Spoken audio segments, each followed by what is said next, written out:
ढेंकीकुट डाक्तरखाना रे कुकुर कामुड़ा इंजेक्शन मिल केन्दुझर जिला घटगां ब्लॉक ढेंकुर प्राथमिक स्वास्थ्य केन्द्र नूतन गृह निर्माण पर नूतन भाव बहु उपादायी पागला कुकुर कामुड़ा इंजेक्शन मिल ढेंकीकुट डाक्तर पूर्णचंद्र बड़ उद्यम पूर्व समस्त रोगर परीक्षा एठारे व्यवस्था होता बेले एवं कुकुर कामुड़ा इंजेक्शन मिल द्वारा बहु कुकुर कामुड़ा रोगी उपकृत हेबे बोली जना पड़ी। आग को एक्सरे मेसीन एठारे सुविधा उपलब्ध हेबो बोली जना पड़ी।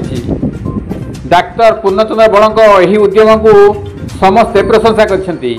कविंद्र राउत का रिपोर्ट केडी न्यूज दिया।